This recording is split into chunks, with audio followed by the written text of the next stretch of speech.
This review was made possible by contributions from viewers like you.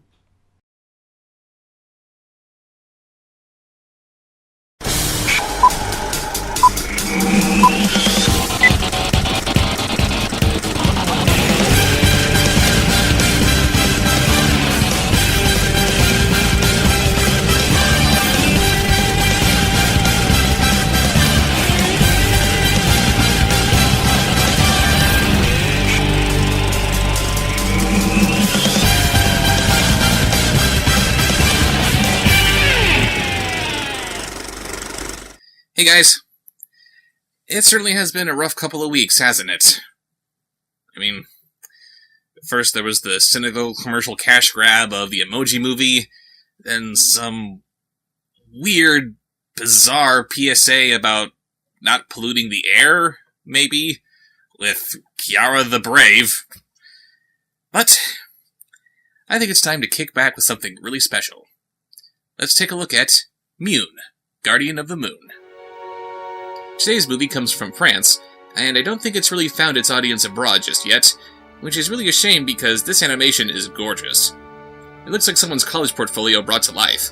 Unlike a lot of movies that employ art direction that's very standard and cookie-cutter, there is some very obvious passion behind this movie. We begin with a sketchy, hand-drawn prologue about how in this world, its sun had to be harpooned and constantly towed across the sky, and the moon was unearthed and is similarly dragged through the night, creating the perfect balance between night and day. On top of using hand-drawn animation, as well as state-of-the-art CGI, it looks like they're using hand-painted backdrops on some of these wider shots. If you want to show off how much artistry has gone into your movie, this is a perfectly fine way to do it.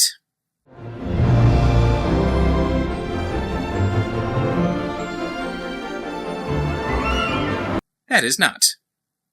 Our story begins on the changing of the Guardians, where the sun is to be entrusted to this Buzz Lightyear Kronk hybrid named Sohon, and the moon will go under the care of Dr. Smith's Starscream, Leon. We also meet this little Na'vi guy named Mune, who we know we're supposed to identify with because he has a big, droopy dog who came from where the wild things are. All the world is excited about the impending changing of the Guardians, but Mune's father forbids him from attending the ceremony because of his apparent uselessness. You can come out when you're ready to make yourself useful. But I am useful.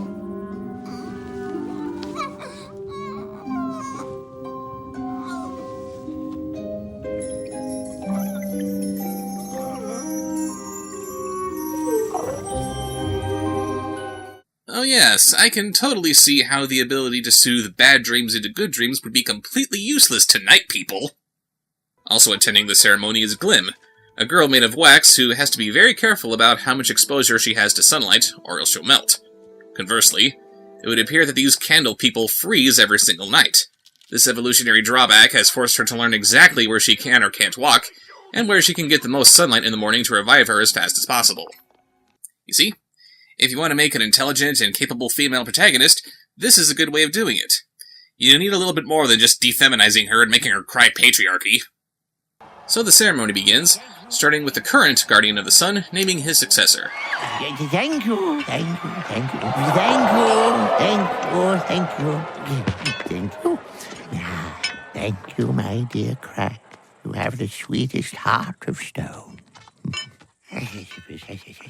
People of the day, I've been in charge of the sun's path for 350 years now. Very evidently, I should have quit a few years earlier. Where am I? Sohon is christened as the new Guardian of the Sun after getting sun-smacked by the Staff of Ra, and Leon is supposed to be chosen as the new Guardian of the Moon by this little reindeer lamp thing, finding him worthy, but instead, it chooses Mune. Mune reluctantly accepts the position since, hey, when the gods choose you, what else can you do?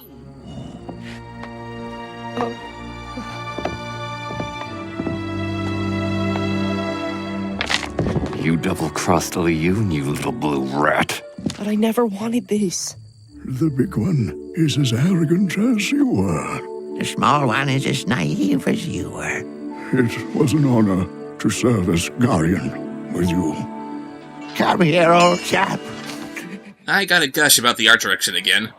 At its core, directing a movie is a series of decisions, and nowhere is that more apparent than in its art direction. These new Guardians are jarringly different on a visual scale, and we immediately know that they're going to be polar opposites in almost every way imaginable. The same can be said about the senior Guardians, but in a completely different way. We have the naive Guardian of the Moon, who obviously grew as a character, and the arrogant Guardian of the Sun has had a slice or two of humble pie, and it's all the more obvious that these changes in their respective characters came from their centuries-long relationship with each other. And I was able to glean all that just by looking at these characters while having very little information actually said about them. That is why character design is so important. While the new Guardians are being sworn into their respective offices, which, by the way, are apparently giant animals with temples built into them, why am I so accepting of that? Anyway, while that's going on, we see this massive lava demon named Necros, who wants to steal back the sun. He unleashes a couple of snakes to corrupt Sohon into giving him the sun. And I gotta say, whether it's Earth or somewhere else in the cosmos, you just can't trust snakes. He also has these two little goons to do his dirty work, one of which is depressed because he's worried that he isn't evil enough. You love him already, don't ya? Back on the surface, Mune gets a crash course on how to control the Temple of the Moon, which was built on the back of whatever the hell this thing is. After the Senior Guardian gives a single demonstration of the temple's harp drive, he moves on to the next plane of existence. Look, I really think there's been a mistake. I'm scared of the dark, the stars all look the same to me. I get dawn and dusk mixed up. I'm a terrible singer, so... Guardian of the Moon? Master Yule?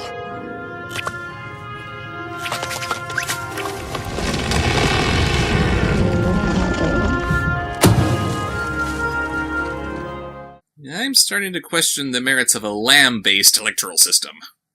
And Sohon's first day on the job is just as directionless as Mune's. How is this supposed to result in anything but nationwide cataclysms? I guess nobody minds the first few years of the Guardian's tenures being fraught with natural disasters? So, let's get down to business. Where are the harpoons, huh? We hardly ever use them. Being Guardian of the Sun has become more complex since the discovery of astronomy, astrophysics, quantum physics, But harpooning is what I trained for. And why isn't Sohon voiced by Patrick Warburton? Oops, my bad. Mune tries to make his temple go faster, which would have been an incredibly stupid idea even if he had known how to control it. So yeah, he makes the giant temple gazelle thing go nuts, resulting in the moon's tethers snapping.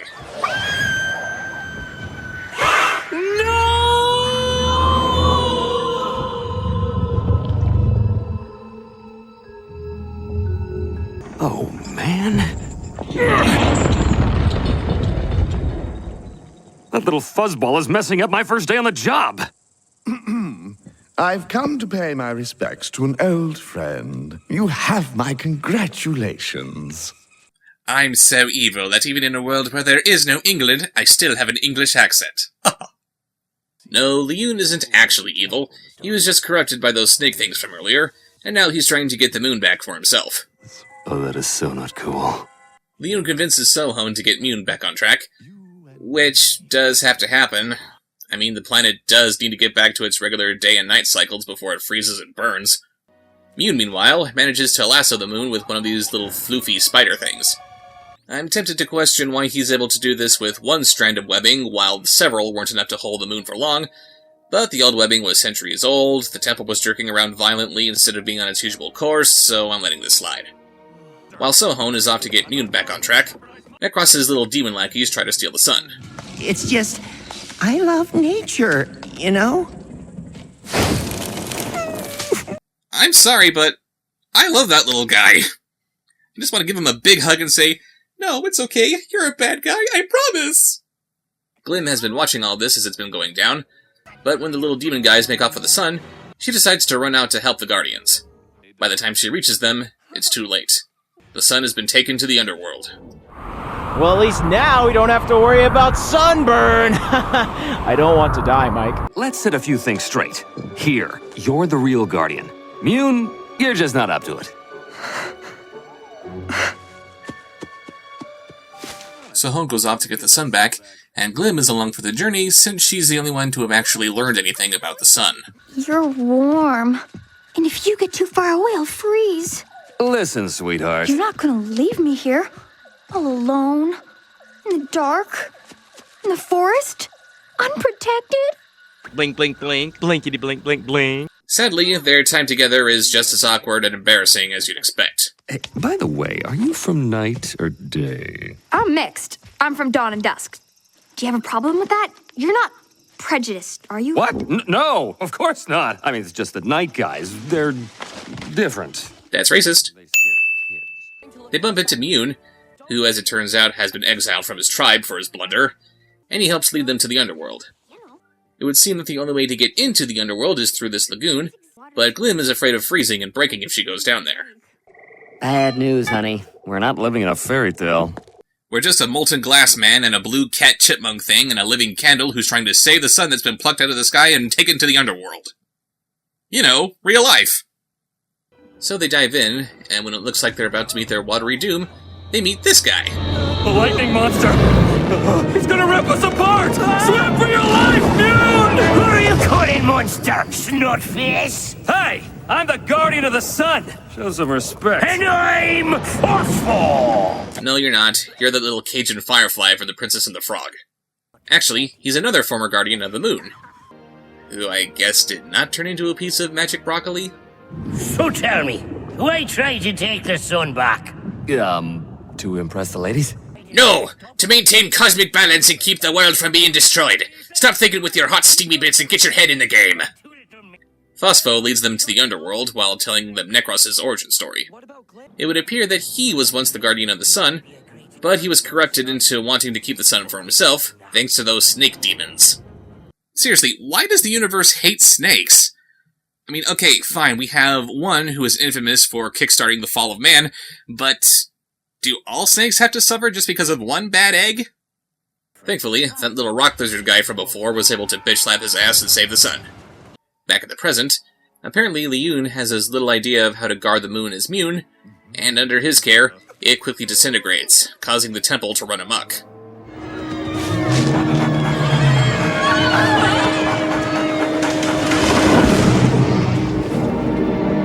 It eventually makes its way into the underworld too. How the hell did that big-ass monstrosity fit through that tiny watering hole?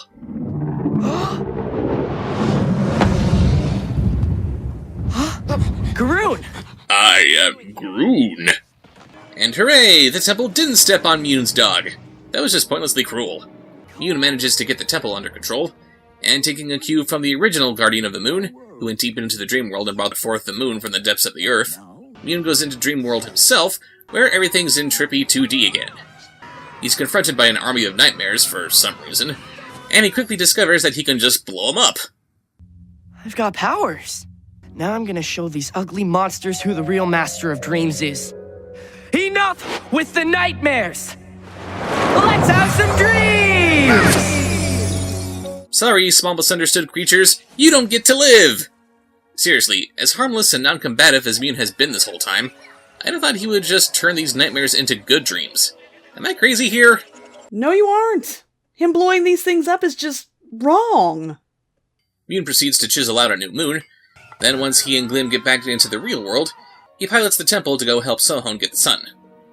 It's never explained why Mune suddenly knows how to pilot the temple, but like in the Lego movie, I guess you have to go to the edge of reality and back again to become a master of your craft. I am a master builder! They save the sun, and Mune is able to remove the corruption within Necros by putting him to sleep, going into his dreams and ripping it right out of his head.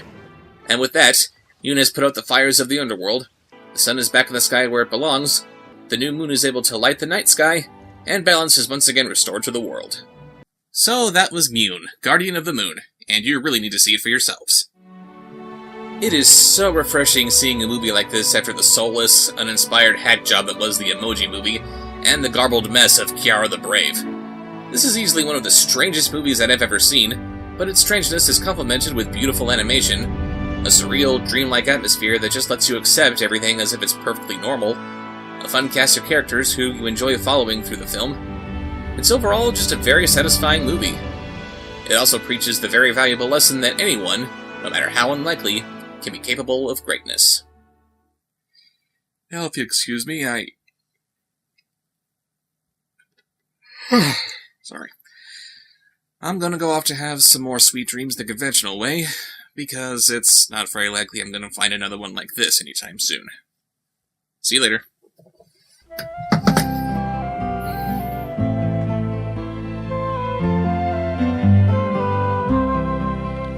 Well, I'd like to visit the moon on a rocket ship high in the air. Yes, I'd like to visit the moon, but I don't think I'd like to live there. Though I'd like to look down at the earth from above, I would miss all the places and people I love. So although I might like it for one afternoon, I don't want to live on the moon. I'd like to travel under the sea. I could meet all the fish everywhere. Yes, I'd travel under the sea, but I don't think I'd like to live there. I might stay for a day there if I had my wish, but there's not much to do when your friends are all fish, and an oyster and clam aren't real family. So I don't want to live in the sea. I'd like to visit the jungle, hear the lions roar, go back in time and meet a dinosaur. There's so many strange places I'd like to be, but none of them permanently. So if I should visit the moon, well, I'll dance on a moonbeam, and then I will make a wish on a star, and I'll wish I was home once again. Though I'd like to look down at the earth from above, I would miss all the places and people I love. So although I may go, I'll be coming home soon. 'Cause I don't want to live on the moon. No, I don't want to live on the moon.